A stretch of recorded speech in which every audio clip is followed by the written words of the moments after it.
Perspectiva. Um programa do Observatório do Terceiro Setor, sempre explorando os horizontes da realidade brasileira.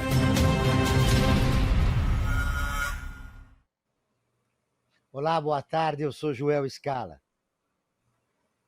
Boa tarde, Franklin Valverde. Boa tarde, Joel. Boa tarde, você está em sintonia com o Perspectiva, aqui na Rádio Brasil Atual. No programa de hoje, vamos falar sobre o papel do terceiro setor na sociedade, destacando a sua importância e sua inserção social. Vale lembrar que o terceiro setor responde por 4,27% do PIB brasileiro, movimentando mais de 223 bilhões de reais, dados de 2022, ficando à frente da indústria automobilística com 1,73, assim como também da agricultura com 4,57. Hoje nós temos dois importantes convidados. Estamos aguardando o professor Marcos Kiesel, que ele é professor titular da Faculdade de Saúde Pública e fundador do IDES, o Instituto para Desenvolvimento do Investimento Social. O nosso outro convidado é o Fernando Nogueira, diretor executivo da BCR. A BCR, a Associação Brasileira de Captadores de Recursos, e professor da Fundação Getúlio Vargas. Boa tarde, Fernando, seja muito bem-vindo ao nosso programa. Boa tarde, Joel, boa tarde, Franklin, e aos ouvintes. É um prazer estar aqui. Obrigado pelo convite. Antes de começar a nossa entrevista com o Fernando Nogueira e o professor Marcos Kiesel, quando ele chegar, nós temos o destaque da semana com o Franklin Valverde. Verdade, Joel. O destaque dessa semana é o seguinte: Sociedade Viva conecta pessoas às causas sociais para transformar o Brasil. Diversas organizações do terceiro setor criaram a plataforma Sociedade Viva, com o objetivo de informar as pessoas sobre o trabalho das ONGs que estão por todo o Brasil e atuam nas mais diversas áreas. No site da iniciativa, é possível acessar matérias que divulgam o trabalho das ONGs e explicam o que elas são, o que fazem e como financiam. Mais informações e a matéria completa sobre esse assunto, matéria que foi escrita pela Ana Clara Godoy, você encontra no site do Observatório do Terceiro Setor. A Sociedade Viva é uma iniciativa plural, composta por organizações representativas do terceiro setor. A BONG, a Associação Brasileira das Organizações Não Governamentais, a BCR, a Associação Brasileira de Captação de Recursos, o GIF, o Grupo de Institutos, Fundações e Empresas, a plataforma Mirosk e o Observatório do Terceiro Setor e o Movimento por uma Cultura de Doação. Vamos lá começar nossa entrevista, Fernando, você explicando um pouco qual é o principal objetivo da Sociedade Viva e o que ela pretende oferecer nesse ambiente do terceiro setor. Obrigado, Joel. Olha, a Sociedade Viva é um movimento importante que surgiu, então, nesses últimos anos e está sendo lançado agora, né, em 2023, principalmente para combater desinformação e falta de mobilização.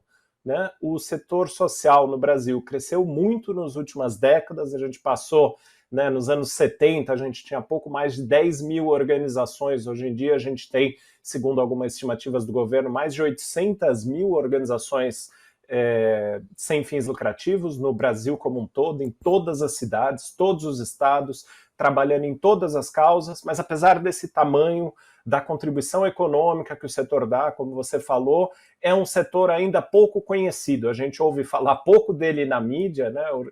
Iniciativas como o Observatório do Terceiro Setor, aliás, são das poucas, né, que regularmente cobrem esse tipo, né, cobrem esse setor.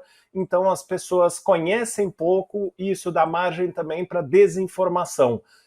Setores da sociedade que, por alguma razão, não gostam ou não querem, né, ver o sucesso do setor social e trazem desinformação. Então a ideia do Sociedade Viva é trazer realmente mais informação de qualidade, clara, transparente, para que as pessoas conheçam o que é o terceiro setor, o setor social, as ONGs, e qual a importância que esse setor tem para todo o país. Deixa eu complementar o professor Marcos Kiesel, que acabou de chegar. O professor Marcos Kiesel é professor titular da Faculdade de Saúde Pública da Universidade de São Paulo e fundador do IDES, o Instituto para o Desenvolvimento do Investimento Social. Boa tarde, professor Marcos, seja muito bem-vindo ao nosso programa, depois de um longo tempo. Boa tarde, Joel, é sempre um prazer estar com você e com seus ouvintes, né? E sempre tentando abordar temas atuais que podem ajudar uma sociedade a se fortalecer e trazer o que acho que é mais importante para qualquer país, fortalecer a cidadania como um elemento crítico de sucesso para qualquer nação, né? Franklin. Então, o Fernando, na sua introdução sobre Sociedade Viva, falou da desinformação que existe atualmente na mídia a respeito do terceiro setor. E logo me veio à mente a questão das fake news, né? A gente vive a época das fake news, né? Nós tivemos aí 4 anos de um desgoverno que se elegeu em cima das fake news, e eu gostaria que o Fernando falasse um pouco o que as fake news prejudicam e no que elas têm prejudicado o terceiro setor. Porque a gente viu nos últimos tempos aí, e ainda acho que, né, se encontra, né, uma série de fake news descaracterizando, desqualificando o terceiro setor. Então eu gostaria que um pouquinho a sua fala, que acho que a Sociedade Viva vem no sentido, inclusive, de combater essas fake news, não, Fernando? Que é o grande desafio da Perfeito. comunicação, né? Que o terceiro setor tem. Perfeito. Realmente combater fake news é um grande desafio. A gente vê vários tipos de desinformação, de fake news em relação ao setor social, sobre o que as ONGs fazem, que interesses elas representam, como elas se financiam. Acho que um exemplo prosaico disso, no começo da pandemia, né, e a gente viu uma grande onda de generosidade, de solidariedade no país. E aí eu recebi num grupo de amigos da faculdade, né, pessoal que estudou comigo mais de 20 anos atrás, num curso de administração, passando um vídeo, olha, as ONGs estão responsáveis por roubar ouro da Amazônia, e é por isso que elas têm, né, elas têm interesse em estar naquela área, enfim, um vídeo totalmente falso, combinando um vídeo que era de uma apreensão da PF, que não tinha nada a ver com ONG, nada a ver com o setor social, mas colocando um texto totalmente falso, mas que reforça esse tipo de preconceito. Então, é muito importante, e boa parte, né, do desafio da Sociedade Viva é combater esse tipo de desinformação, né? As ONGs representam interesses plurais da sociedade, né? As organizações são criadas por pessoas, comunidades, organizações que têm interesse em provocar uma transformação social, e elas são plurais, né, como eu falei, elas fazem muitas coisas diferentes, não tem um único tipo de interesse, não tem nenhuma inteligência global, né, movimento internacional responsável por trás das ONGs, não é nada disso, e elas se financiam de muitas e diferentes formas. Tem organizações, sim, que acessam recursos do governo porque contribuem com as políticas públicas, mas tem muitas organizações que se mantêm com doações, pequenas doações, grandes doações, algumas usam leis de incentivo. Essa é outra área que tem muita fake news, né, de Lei Rouanet, leis de incentivo à cultura, mas, de novo, tem muita fiscalização por trás disso, tem muito controle por parte do governo para que esses recursos sejam bem investidos. Então, enfim, é importante a gente soltar essas informações para ir combater nessas fake news. Professor Marcos, há algum tempo nós tínhamos um diálogo, nós estamos conversando, e eu vi de você que nós estamos falando dos recursos que chegaram para o terceiro setor durante a pandemia. E aí você disse, olha, Joel, isso aí a tendência é não continuar, né? Isso não vai continuar. Uma das preocupações da Sociedade Viva também é manter uma estrutura, criar uma estrutura para que as organizações continuem desenvolvendo seus projetos, já que todo aquele recurso que entrou no momento excepcional da pandemia não vai acontecer mais. O pós-pandemia é uma outra realidade. Eu queria te ouvir sobre isso, porque você foi uma das pessoas que falou lá atrás, olha, esse recurso não vai continuar neste momento. E como as organizações vão se virar no pós-pandemia? Deixa eu fazer um comentário sobre as coisas que foram faladas aí, não pelo Fernando, mas que está no bojo da pergunta que foi colocada para o Fernando. Eu acho que, como qualquer setor, ele tem que ter um processo de regulação. Se você olha como é que é formado o Estado brasileiro, você tem como base na Constituição a definição dos entes, e toda vez que você quer montar a estrutura de cada nível de governança, você tem que passar pelo crivo do Congresso, ou da Câmara da Assembleia, ou dos vereadores, e nós estamos assistindo agora essa discussão sobre as modificações que o Lula propôs para o governo. Isso quer dizer o seguinte, eu tenho um processo de regulamentação que permite estruturar o Estado.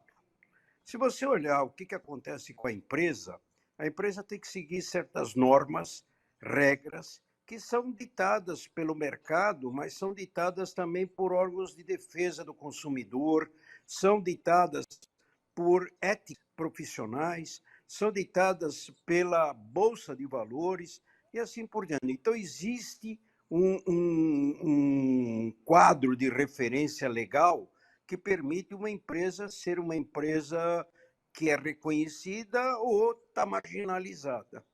No caso do terceiro setor, isso não ocorre. O terceiro setor é como se aparecesse livremente, qualquer grupo pode se formar e se estruturar como se fosse uma organização de organização do terceiro setor.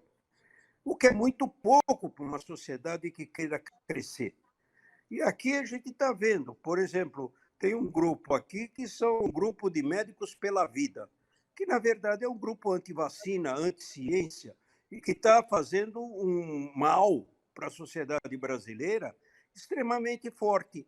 E nem o Conselho Regional de Medicina, lá no Rio Grande do Sul, onde eles são instalados, e nem a sociedade se colocou dizendo, pô, isso daqui está prejudicando a sociedade. Portanto, um vazio que ainda no Brasil precisa ser preenchido para, de certa maneira, disciplinar um pouco o surgimento, o crescimento e o desenvolvimento das organizações da sociedade civil, que são tão necessárias como o Fernando colocou. Agora, nós temos que ter instrumentos de controle, e nós não temos esse instrumento de controle. E a mesma coisa se aplica, você vai ver a viabilidade financeira dessas organizações. Porque muitas organizações, o fato dela se dar de arrecadação, não quer dizer que ela tem capacidade de ação. Arrecadar é um instrumento técnico hoje bastante difundido, todas as técnicas de captação. Então, captar não é difícil.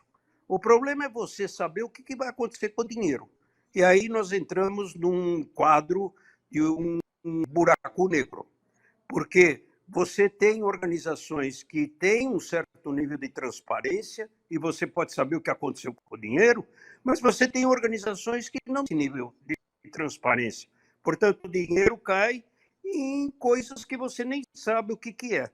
E nós tivemos excelentes exemplos do que aconteceu durante o próprio Covid que você citou, em que muitas atividades não se completaram quando o recurso foi colocado à disposição.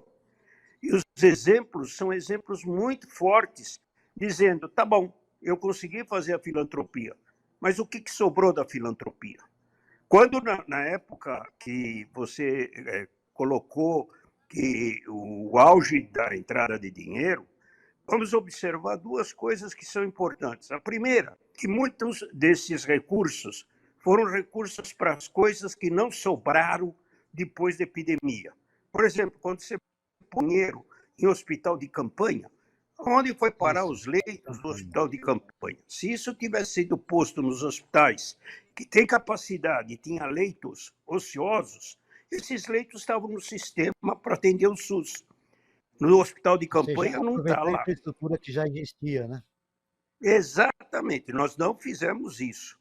E a segunda coisa que aconteceu, não se esqueça que o Brasil tem um nível de corrupção extremamente alto. É mais fácil você pegar o dinheiro e pôr numa ONG que desaparece, porque o outro lado é desaparecer no setor público, que acontece, mas deixa rastro.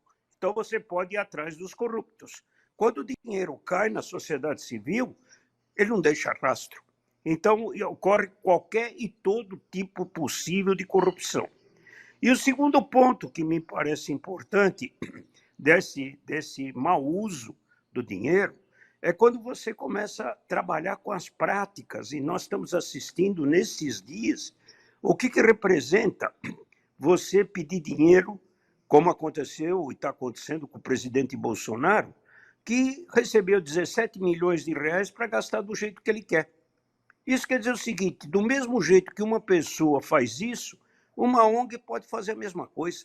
E você fica aí fazendo os crowdfundings, os dinheiros que vêm de várias fontes, e você perde o contato com aquilo que tem sentido.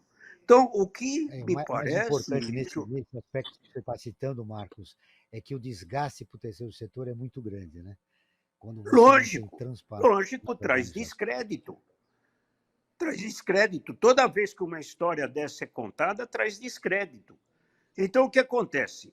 Nós ainda não lutamos e não estamos lutando por um processo de verificação, de acompanhamento, de avaliação do que acontece com esse dinheiro doado que vai para as ONGs.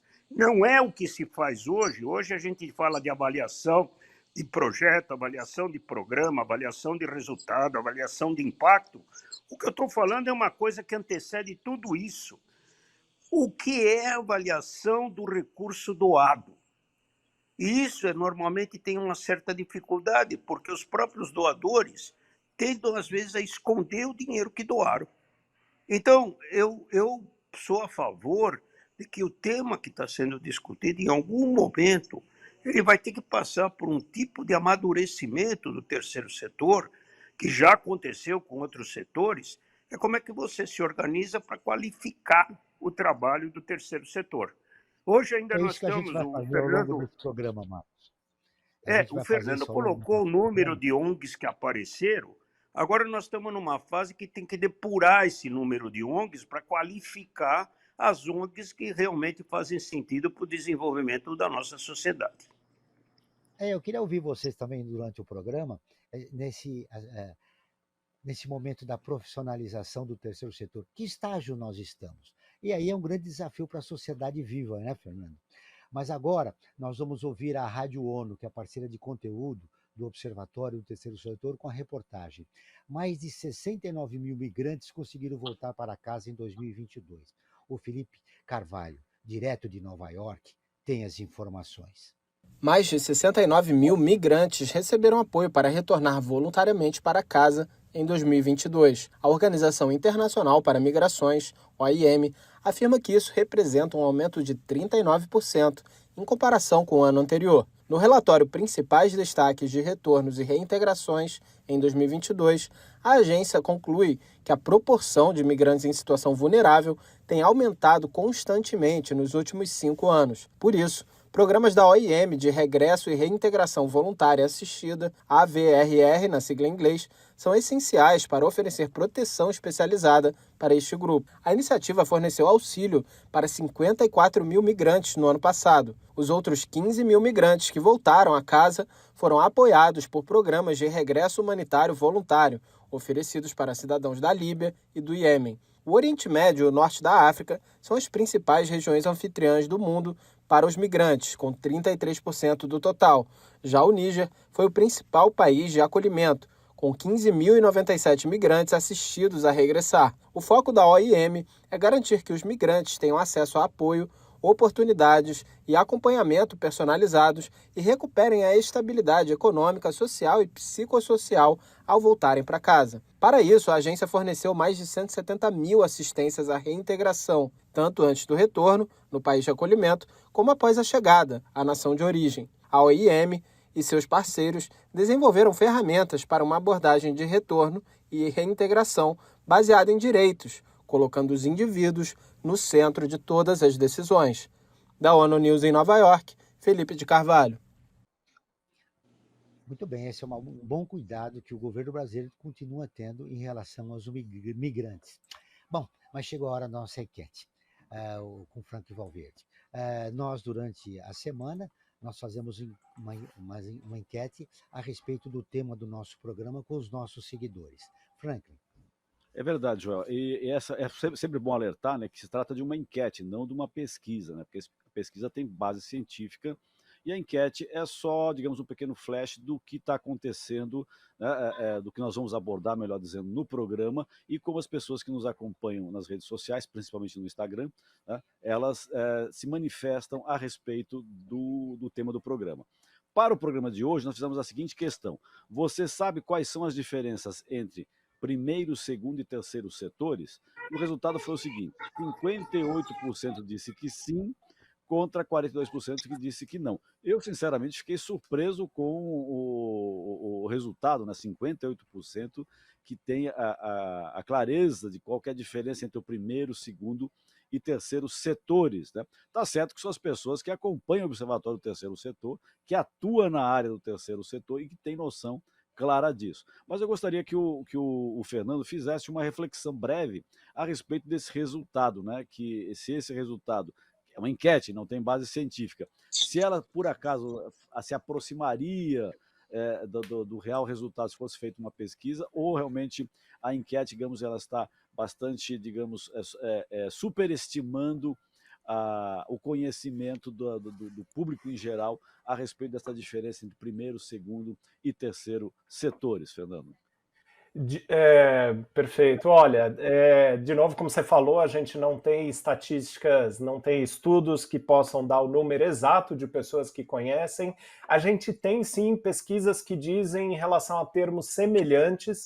Então, eu diria que está um pouco otimista esse número, tá? Superestimando um pouquinho em relação à população como um todo. O que a gente tem, né, são definições talvez mais informais. Eu acho que um sentido mais informal, as pessoas reconhecem, sim, que existe um certo conjunto de organizações e iniciativas sociais que não são nem empresa, que não são nem governo e que atuam nessa área. Quando a gente fala de solidariedade, quando a gente fala de entidades sociais, quando a gente fala de ONG, é interessante, né? E voltando à sociedade viva, por que a gente usa o termo ONG, né? Segundo aí sim uma pesquisa feita no ano passado pelo GIF, 65% das pessoas, né, de brasileiros e brasileiras, conhecem o termo ONG, né? Então, 2 entre cada 3 pessoas, 2 entre cada 3 conhecem esse termo e tem alguma noção do que a gente está falando. Então, enfim, a gente tem a maioria dos brasileiros sabe o que é ONG, sabe um pouco o que é essa atuação da sociedade civil,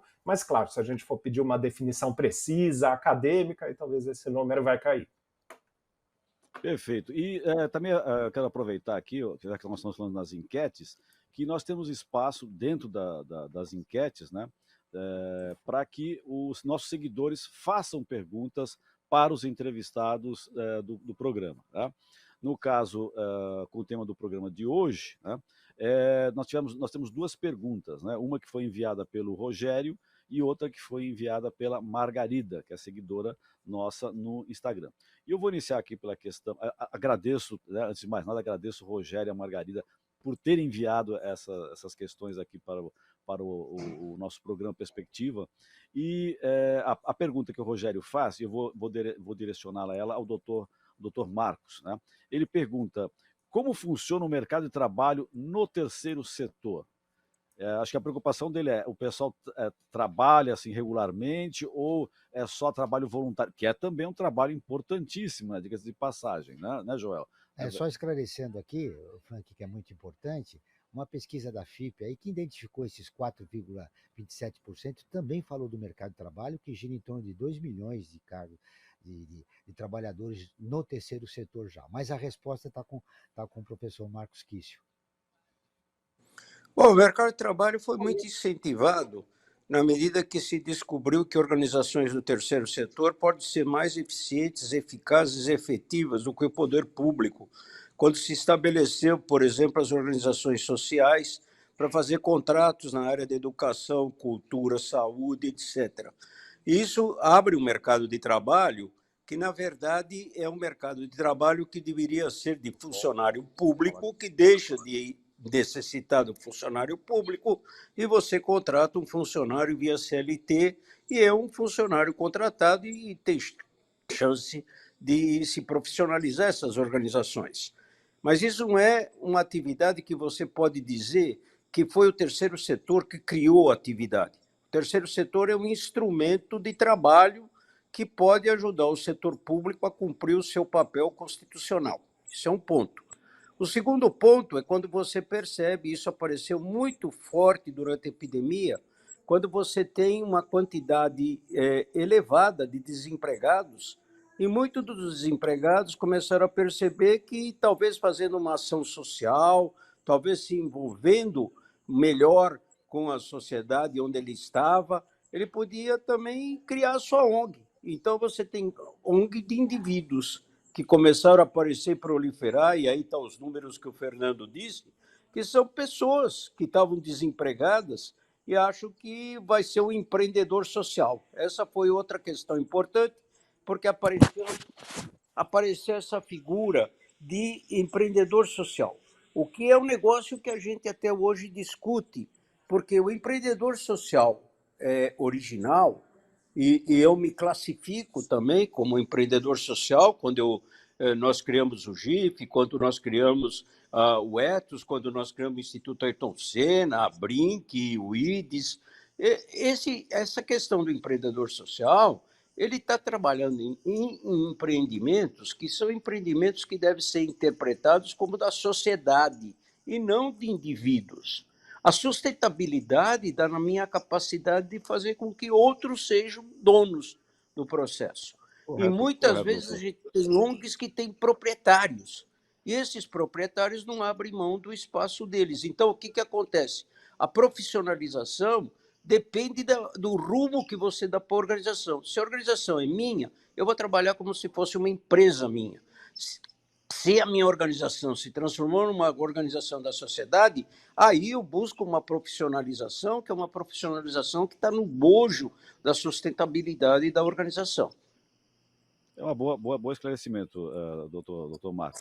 E nós temos aqui outra questão, que é da Margarida, nossa seguidora Margarida, no Instagram, e essa pergunta eu vou direcionar ao Fernando. Ela pergunta o seguinte, Fernando, a Margarida: como o terceiro setor pode atingir as pessoas? Tá? Acho que é uma pergunta bastante básica, né?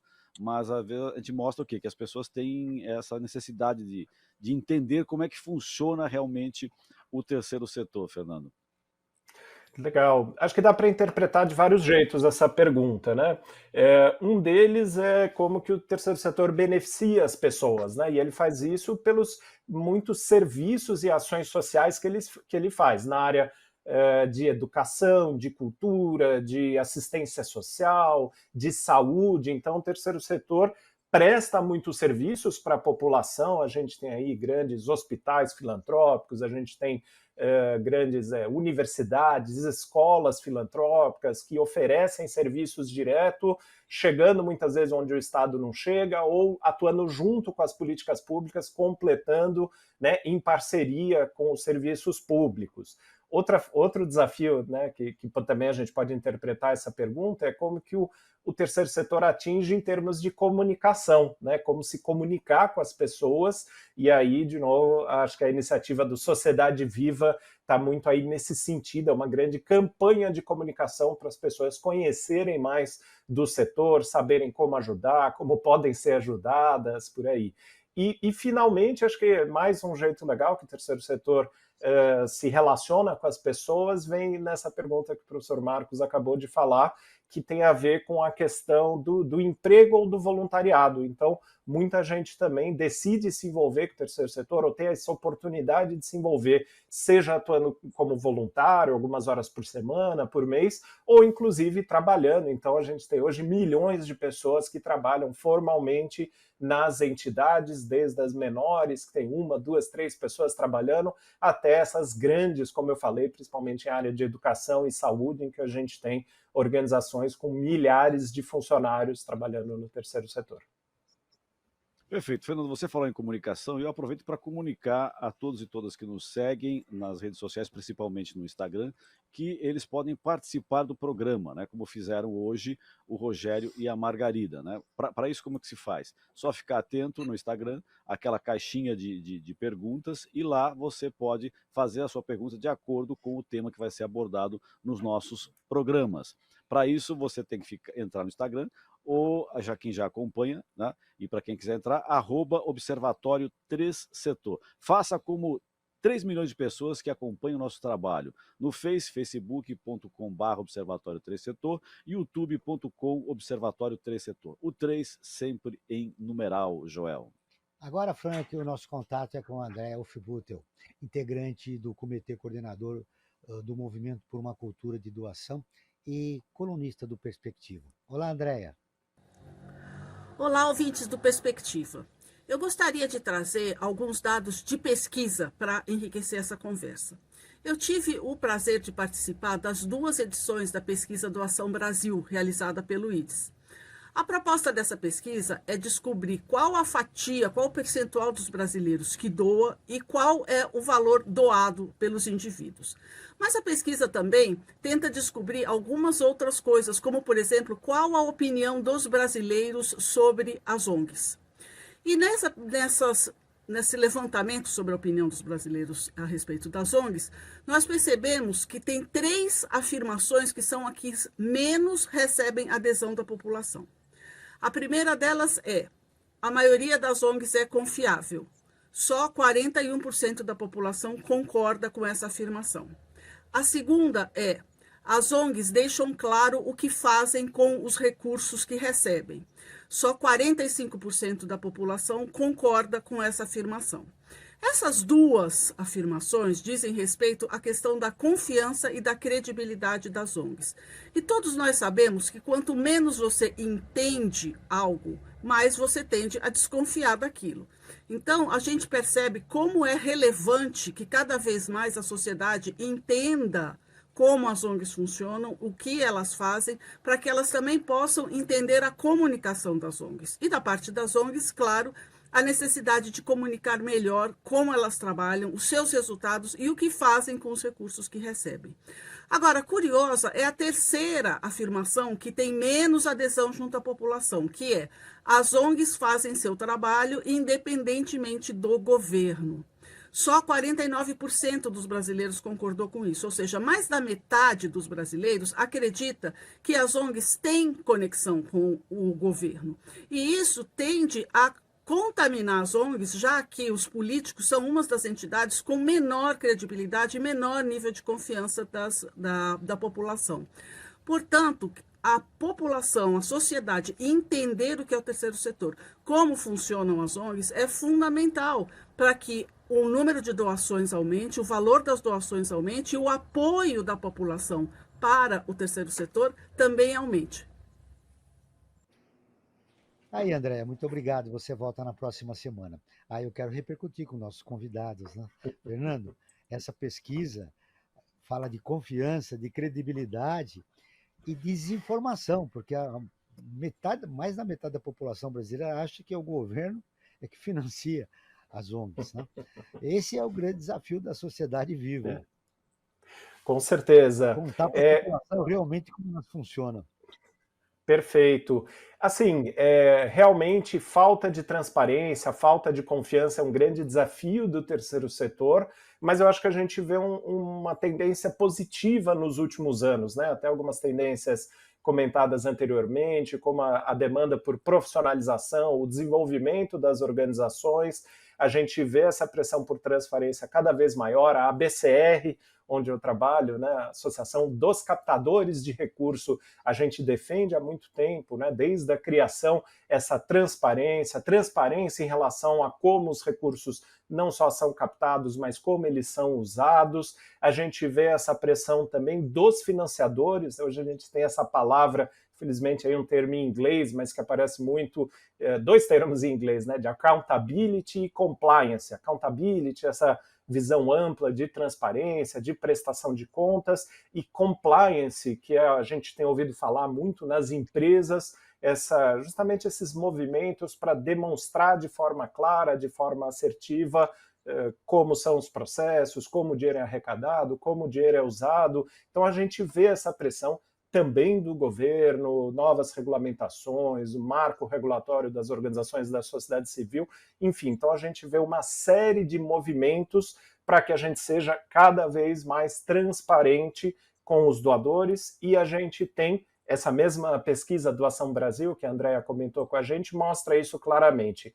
Quanto mais transparência, maior confiança, maior a chance das pessoas quererem doar para as organizações. Só que o outro lado também é verdade. Quanto menos transparência, menos confiança, menor a chance das pessoas quererem doar. Você está acompanhando o Perspectiva, um programa do Observatório do Terceiro Setor, que leva até você tudo sobre as organizações e informações do terceiro setor. Agora eu quero um comentário breve do professor Marcos a respeito dessa pesquisa mencionada pela Andrea. Bom, vamos por parte, né? Eu queria pegar um gancho aí do que o Fernando falou, que para mim mostra um pouco como é que o processo brasileiro sofre distorções, mesmo quando você quer fazer a coisa correta. Eu dou como exemplo o que aconteceu com o marco regulatório do terceiro setor, em que hoje os estatutos de quase todas as organizações novas que surgiram, eles escrevem o estatuto com base no que o CIP exige, para eles poderem, num período de 2 a 3 anos, receber o título de OCIP. E qual é a grande vantagem de receber o título de OCIP? Uma é uma questão tributária, mas a segunda, que é importante, é você poder receber dinheiro do governo. Essa é a grande chamariz que a organização social, em vez de procurar o recurso da própria sociedade civil, vai tentar receber as benesses do Estado. E a gente sabe que essas benesses do Estado, hoje, também estão corrompidas pela questão das emendas parlamentares, que pode ser dirigida a qualquer tipo de organização, e, portanto, você, sendo OCIP, você está cumprindo a lei, mas cumprir a lei não quer dizer que você está trazendo o impacto que a sociedade poderia ter. Isso é uma coisa. Então, agora eu volto na questão original sobre os dados que foram apresentados, que mostram essa descrença na sociedade civil. Nós não podemos esquecer que essa descrença da sociedade civil não é nos dados de hoje. Essa descrença na sociedade civil vem particularmente desde o governo Collor, quando a LBA começou a incentivar e pôr dinheiro lá em Alagoas para uma ONG que era da dona Rosiane Collor. E, portanto, um processo de corrupção que fez gerar, inclusive, o GIF como um órgão de defesa, vamos dizer assim, daqueles que seriamente entendiam o papel da sociedade civil. E isso veio desde lá e não teve grandes alterações. Eu acho que uma maneira de você pensar, eu acho que o Fernando apontou, é quando a gente pensa na profissionalização, no accountability, na questão do compliance. Bom, essas são palavras que, infelizmente, no Brasil, ainda na grande maioria das organizações, caem absolutamente no vazio. Isso quer dizer o seguinte: a nossa sociedade não está suficientemente ainda educada no papel da cidadania, porque a sociedade civil é uma expressão de cidadania. Se ela é uma expressão da cidadania, você tem que pensar seriamente em como eu estou formando o nosso cidadão. E isso mostra que o Brasil faz uma fratura entre aquilo que você encontra num processo de regulamentação que auxilia a captação de recurso, que poderia ser feito sempre que eu penso seriamente na sociedade, e é um dever da sociedade fazer esse trabalho de doação, quando confundindo com muitas outras coisas que começam a aparecer no caminho e que a doação passa a ser, de certa maneira, colocados em mãos duvidosas. Por exemplo, recentemente começou a se falar de investimento de impacto. O investimento de impacto, por definição, ele tem que gerar lucro. E gerar lucro para quem? Aí vem uma grande questão. Você diz, é para o beneficiário? Não. Muitas das organizações, o indivíduo que captou o recurso passa a ser sócio. E passa a ser sócio simplesmente dizendo, é para garantir que isso seja eficiente, eficaz e efetivo. Eu sei como fazer, eu vou auxiliar esse cidadão ou o grupo de cidadão a melhor produzir tijolo, fazer casa, etc. Não é isso. O indivíduo está se comportando como um agente econômico e, portanto, ele está procurando lucro como qualquer outro investimento. Então, eu mascaro a ideia de que eu estou procurando lucro com o dinheiro doado. E isso passa a não ajudar eu ver a ONG como uma produtora de serviços, uma produtora de alguma coisa que afeta a qualidade de vida.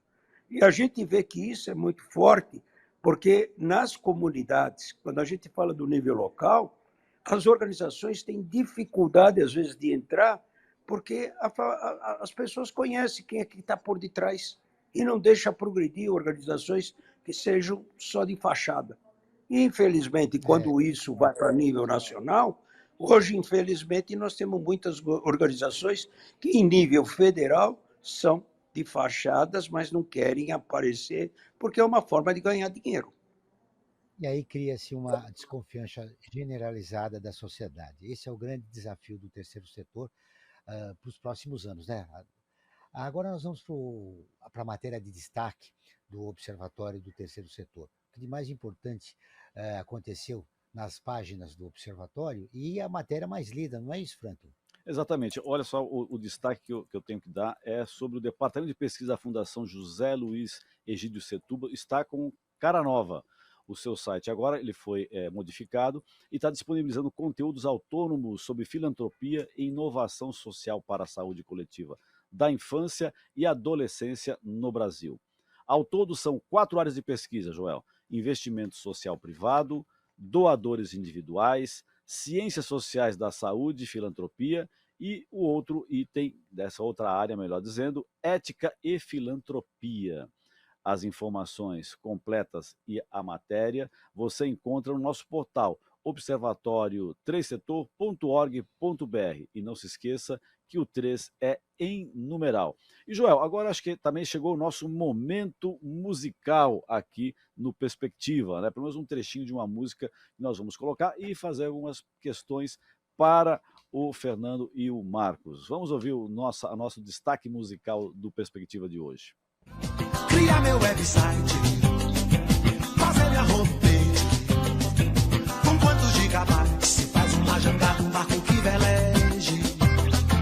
Criar meu website, fazer minha homepage, com quantos gigabytes se faz uma jangada, um barco que veleje.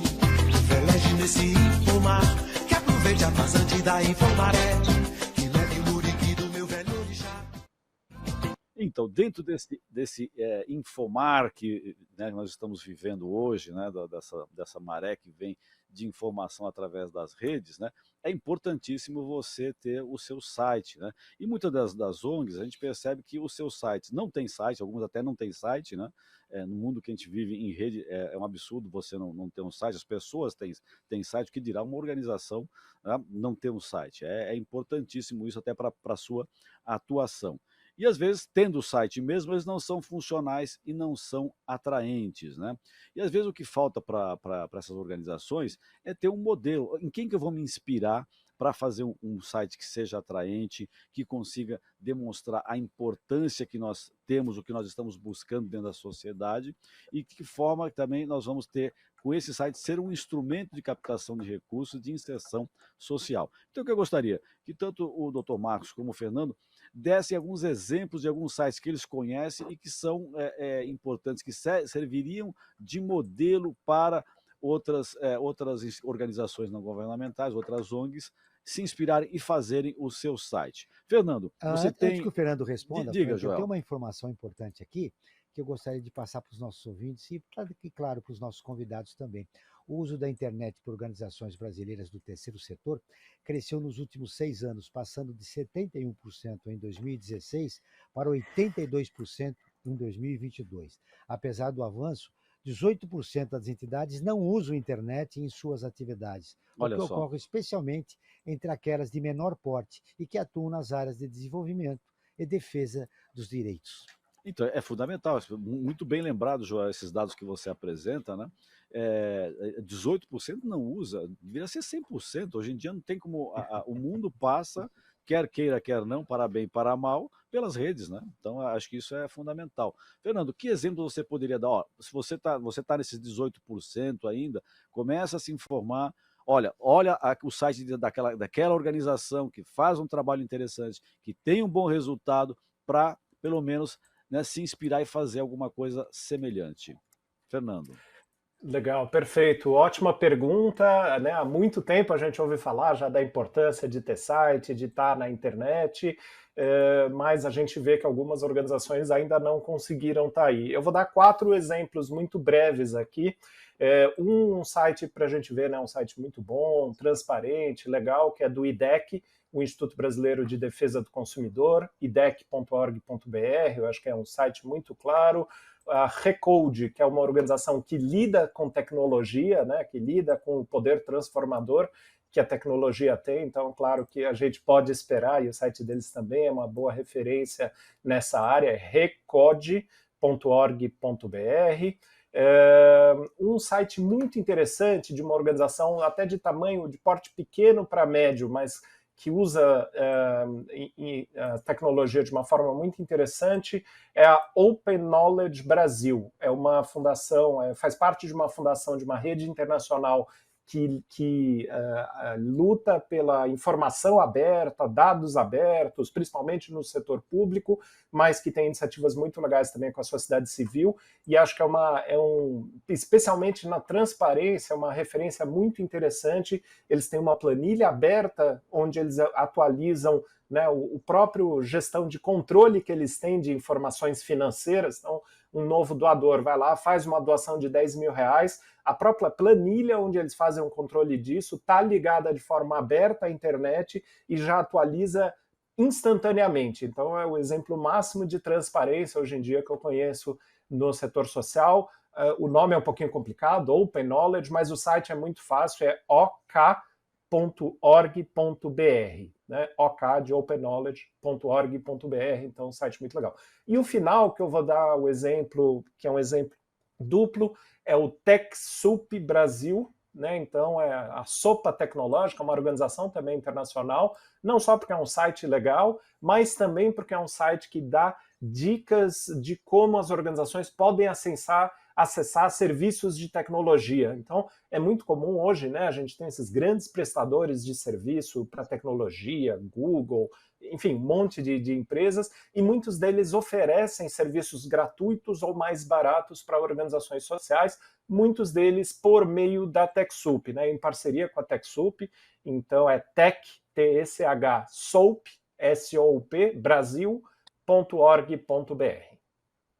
Está aí os sites interessantes destacados pelo Fernando. Segundo uma pesquisa sobre estrutura e investimento em comunicação e marketing, elaborado pela Nossa Causa, que é uma organização formada por jovens com o objetivo de fortalecer organizações da sociedade civil e promover a justiça social, em 50% das organizações, a área de comunicação é composta somente por uma pessoa.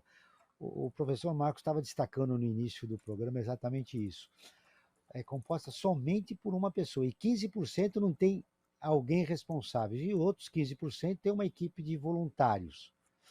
Bom, a partir desses dados mencionados, professor Marcos, qual seria o ideal de uma organização começar a funcionar? A partir desses dados, que planejamento nós podemos fazer por pequenas e médias organizações, que são a maioria do terceiro setor, quando for lidar com comunicação? Eu acho que se a gente pensar no foco de tentar trabalhar, melhorar a sociedade civil, e você está preocupado com a questão da filantropia, você começa a perceber algumas questões que são questões que vêm de aspectos específicos, né? Dos casos citados pelo Fernando, 2 ou 3 estão ligados à área de tecnologia. Então, a gente começa a perceber que o foco é a tecnologia, não obrigatoriamente o tema que você está querendo trabalhar. Infelizmente, no Brasil, as organizações que nós temos, que são específicas para o nosso trabalho, ainda trabalham de uma maneira parcial. Se você pegar os 3 sites que eu reputo como os 3 mais importantes que a gente tem no Brasil para o nosso setor, tirando o trabalho que você faz no Observatório, Joel, eu estou falando das organizações que têm algum tipo de contribuição específica no dia a dia da operação do terceiro setor. Você vê o site do GIF, vê o site do IDES, vê o site da própria BCR. O processo são processos que são ainda muito verticais. Nós ainda não temos aí um trabalho de horizontalidade para poder alimentar, vamos dizer assim, cada um dos sites em aspectos que coadunam com o propósito que as organizações têm. É como se cada um olhasse para sua própria finalidade e não pensando na finalidade do ecossistema que nós estamos Falta uma visão de trabalhando. conjunto. Isso é uma Falta coisa uma visão de que conjunto. eu penso. Agora, tem um segundo ponto que me parece extremamente importante. Quando você procura o que é mais específico, infelizmente, os exemplos que eu poderia dar são os exemplos que a gente vê de fora. Por exemplo, tem uma organização nos Estados Unidos que é uma fusão de duas grandes organizações anteriores que se chama Candid. O Candid talvez seja a referência mundial para quem quer trabalhar e entender da onde vêm os recursos, como vêm os recursos, como é que isso utilizado, etc. Embora ele esteja um trabalho que é dedicado aos Estados Unidos, nessa dedicação aparece também o dinheiro que é dedicado pelos americanos a apoiar os esforços fora dos Estados Unidos. E é um site extremamente rico, com uma quantidade brutal de informações que a gente poderia utilizar. A segunda coisa que eu queria chamar a atenção é a importância que hoje está tendo ter as redes de propósito específico. E essas redes de propósito específico, elas trabalham muito bem. Por exemplo, quando você vê no Brasil a rede de apoio à primeira infância, você tem propósito específico e, portanto, as coisas que aparecem no site deles, levando a especificidade, faz com que, numa visão horizontal, todas as organizações participantes encontrem um espaço de dizer o que elas fazem, como fazem, porque fazem, tendo como foco a criança e adolescente, ou a primeira infância, um caso específico. Nós estamos, nesse momento, pensando um pouco o futuro.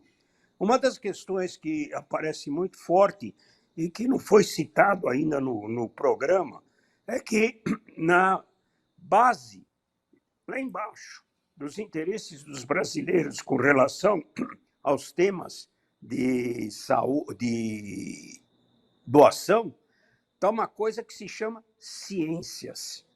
No Brasil, doação para a ciência é uma raridade. Então, nós estamos, nesse momento, trabalhando E por isso. quê, professor? E por que é uma Eu vou raridade? explicar, deixa eu explicar um pouco isso, que é muito importante. O Brasil foi desacreditado no último governo na área de ciência. O que nós estamos aplicando hoje como dinheiro federal representa o que nós estávamos aplicando em 2002. Passou 20 anos e nós estamos aplicando o mesmo valor que a gente aplicava em 2002. Um descrédito brutal para a ciência com dinheiro público. E não apareceu dinheiro privado para fazer um papel substituto. E agora nós estamos começando a perceber o quanto isso trouxe para o Brasil de descrédito naquilo que ele produz cientificamente, porque nós estamos parando a ciência aqui no Brasil. Esse ponto está obrigando a gente a se mexer. Você citou um projeto aí da Fundação do Zé Luiz Setúbal, e nós estamos com outro projeto do Zé Luiz Setúbal, com o Instituto de Estudos Avançados, em que nós estamos criando um grupo de estudos especificamente para filantropia. É um projeto novo, criativo, no sentido de a gente trabalhar cientificamente o que é realmente a filantropia, o que é a filantropia como ciência, porque a filantropia foi muito tempo só uma prática, e nós estamos tentando ver o que está por detrás da ciência da filantropia. E nós temos aí um pool de organizações que circulam no mundo acadêmico, por exemplo, as fundações de apoio à pesquisa tipo FAPESP, as fundações de apoio aos diferentes departamentos ou de apoio a diferentes universidades, inclusive privadas. Essas fundações, como é que elas se organizaram? Como é que elas utilizam recursos? Que recursos elas utilizam? É um fato brasileiro que nós não sabemos nada.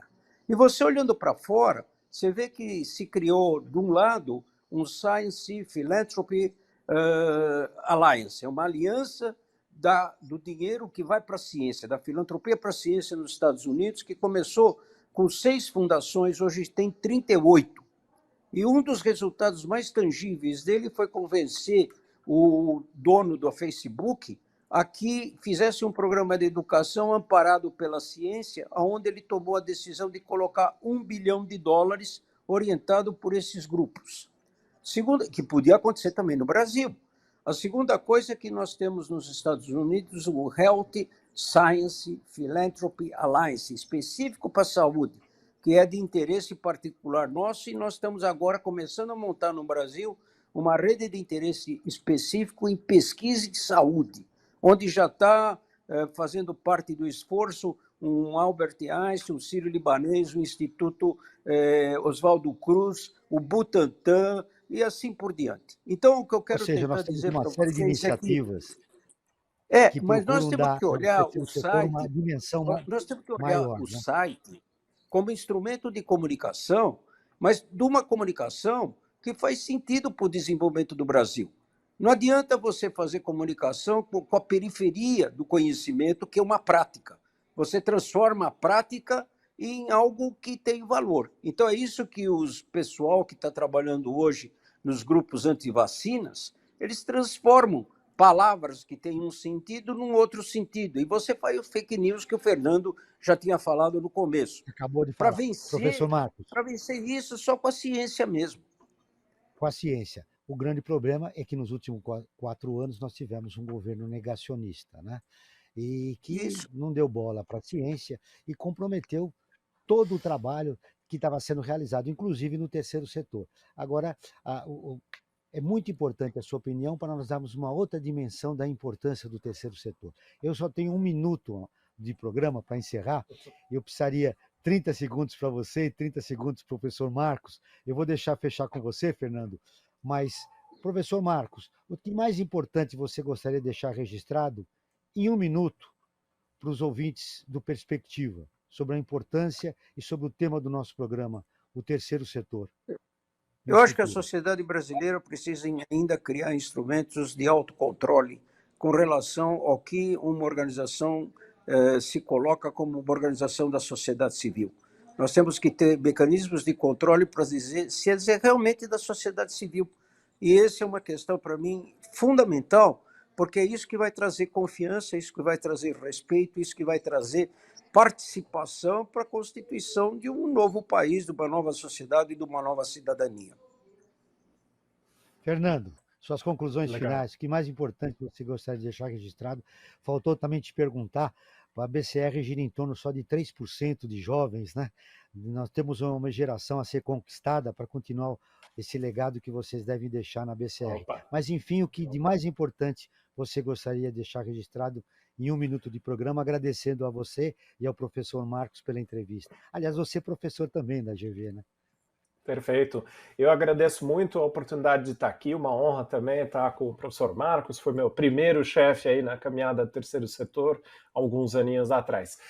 O recado final que eu deixo aqui, Joel e Franklin, é realmente esse convite para que todo mundo conheça mais do Sociedade Viva. Vou deixar o site sociedadeviva.org.br ou o perfil no Instagram, @sociedadeviva. E por que é importante entrar lá? Principalmente para gente que trabalha, que é voluntário, que está em contato com as organizações da sociedade civil, porque o Sociedade Viva é uma campanha que pretende ser a mais aberta possível. Então, entrando no site, a gente acessa um kit com materiais de comunicação para redes sociais, site, WhatsApp, e-mail, e poder espalhar para os nossos conhecidos, familiares, colegas, um pouco mais sobre o que é o terceiro setor, o que são as ONGs e por que esse trabalho que a gente faz é tão importante. Muito obrigado. Joel, eu só quero pedir desculpa. Eu quero pedir desculpa aos seus ouvintes, principalmente porque eu estou deitado. Eu estou com uma lesão na perna que eu fiz no sítio e eu tenho que ficar deitado porque pode infeccionar, etc. Bom, então, eu estou numa posição aqui, no máximo do que eu posso me colocar para poder falar. Nós que agradecemos com a os ouvintes. entrevista e a sua preocupação de dar uma resposta ao nosso convite. Obrigado e estimas melhoras, professor Marcos. Nós contamos Não, com a isso sua daqui cabeça. é uma questão só de tempo, felizmente. O Perspectiva está terminando. Eu agradeço as participações do professor Marcos Kischel, professor titular da Faculdade de Saúde Pública da Universidade de São Paulo. Ao Fernando Nogueira, diretor executivo da BCR, Associação Brasileira de Captadores de Recursos, e professor da Fundação Getúlio Vargas. Muito obrigado a todos vocês que nos acompanharam. Esse programa foi produzido pela equipe do Observatório do Terceiro Setor. Na próxima quinta-feira, às 16 horas, acompanhe o nosso programa Brasil ODS. Na pauta do programa, Saúde da Pele. E ficamos por aqui, sempre na luta por uma sociedade mais justa, solidária, sustentável e tolerante. Até o próximo programa. Você acabou de ouvir Perspectiva, um programa do Observatório do Terceiro Setor.